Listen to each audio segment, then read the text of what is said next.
तो नया financial year शुरू हो गया है और इसके साथ ही आ गए हैं कुछ नए नियम।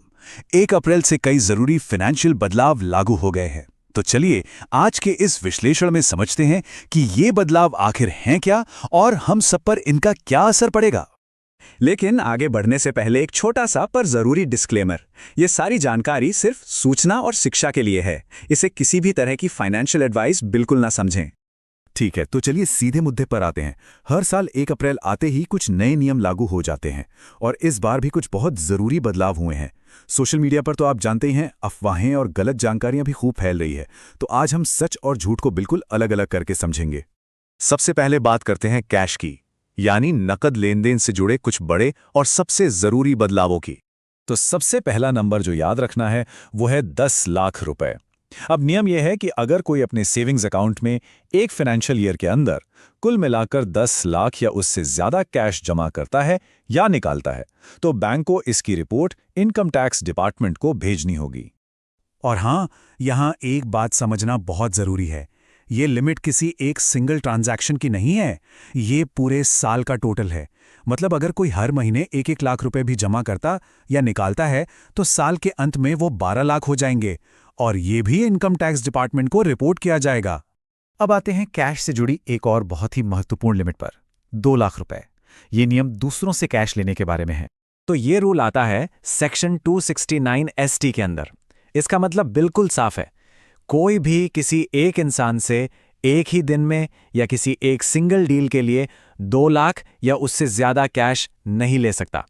और हाँ, अगर कोई एक ही पेमेंट को तोड़ तोड़ कर किश्तों में भी कैश देता है तो भी यह नियम लागू होगा। तो सवाल उठता है कि जिम्मेदारी किसकी है और पेनल्टी किस पर लगेगी। यहीं पर मामला थोड़ा सा पलट जाता है। पैसा देने वाले पर कोई पेनल्टी नहीं है, सारी जिम्मेदारी और ली गई रकम के बराबर यानी 100% तक की भारी पेनल्टी पैसा लेने वाले पर लगती है। चलिए अब उस टॉपिक पर आते हैं जिसने सोशल मीडिया पर कह सकते हैं आग लगा रखी है। क्या इनकम टैक्स डिपार्टमेंट अब हम सबके सोशल मीडिया अकाउंट्स पर नजर रखेगा? ये वो चौंकाने वाला दावा है जो हर तरफ घूम रहा है। सुनने में तो ऐसा लगता है कि अब किसी की भी प्राइवेसी सेफ नहीं है, लेकिन क्या ये सच है? तो सच ये है कि ये खबर पूरी तरह सही नहीं है। PIB फैक्ट चेक ने भी इसे भ्रामक बताया है। असलियत ये है कि ये पावर हर किसी के लिए नहीं है। ये अधिकार सिर्फ और सिर्फ उन मामलों में इस्तेमाल किया जा सकता है जहां बड़े पैमाने पर टैक्स चोरी के शक में कोई ऑफिशियल सर्च या रेड चल रही हो। ये रूटीन चेकिंग के लिए बिल्कुल नहीं है। अब बात करते हैं हमारे रोजमर्रा के डिजिटल ट्रांजैक्शंस की, खासकर UPI और ATM विड्रॉल से जुड़े बदलावों की। पहले क्या होता था कि ATM से कार्ड से पैसे निकालने की एक फ्री लिमिट थी और UPI से कैश निकालना उससे अलग था। लेकिन अब नियम बदल गया है। अब चाहे कार्ड से कैश निकाला जाए या UPI से, दोनों को एक ही लिमिट में गिना जाएगा। यानी मेट्रो शहरों में टोटल 3 और नॉन मेट्रो शहरों में टोटल 5 फ्री ट्रांजैक्शंस। अच्छा, डिजिटल फ्रॉड तो बढ़ते ही जा रहे हैं। इसको देखते हुए RBI एक नया मुआवजा नियम लाया है। मतलब अगर किसी के साथ ऑनलाइन फ्रॉड हो जाता है तो उसे मुआवजा मिल सकता है, लेकिन इसकी 3 जरूरी शर्तें हैं। मुआवजा 25,000 रुपये या हुए नुकसान का 85%, जो भी कम हो उतना ही मिलेगा। फ्रॉड की रिपोर्ट 5 दिन के अंदर करनी होगी और ये फायदा जिंदगी में सिर्फ एक बार ही मिलेगा। और आखिर में बात करते हैं उन लोगों के अधिकारों की जिन्होंने लोन लिया है। RBI ने लोन रिकवरी को लेकर कुछ बहुत ही सख्त नियम बनाए हैं। अब लोन रिकवरी एजेंट्स किसी भी तरह से फिजिकली या मेंटली परेशान नहीं कर सकते। वो सिर्फ सुबह 8 बजे से शाम 7 बजे के बीच ही कॉल या संपर्क कर सकते हैं।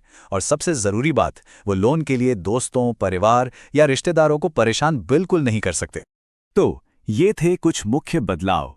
अब वक्त है एक छोटे से टेस्ट का। चलिए देखते हैं कि आपको ये नए नियम कितने याद हुए। तैयार हैं एक छोटे से क्विज के लिए? पहला सवाल, सेक्शन 269 ST को तोड़े बिना किसी एक व्यक्ति से एक डील में ज्यादा से ज्यादा कितना कैश लिया जा सकता है? आपके ऑप्शंस स्क्रीन पर हैं। 5 सेकंड हैं आपके पास, सोचिए। और सही जवाब है बी, 1,99,999 रुपए। याद रखिएगा, ठीक 2 लाख रुपए लेना भी नियम का उल्लंघन है। अगला सवाल, अगर 2 लाख से ज्यादा का कैश लेन देन होता है तो जुर्माना किसे भरना पड़ेगा? पैसे देने वाले को, लेने वाले को, दोनों को या फिर बैंक को?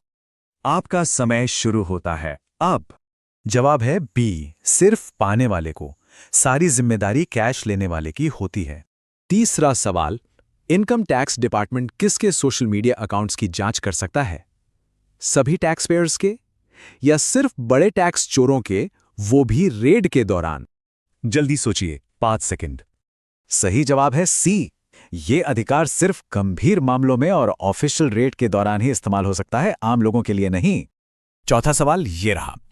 नए नियम के हिसाब से एटीएम से यूपीआई के जरिए कैश निकालना अब क्या होगा? क्या ये कार्ड की लिमिट में ही गिना जाएगा? आपके 5 सेकंड।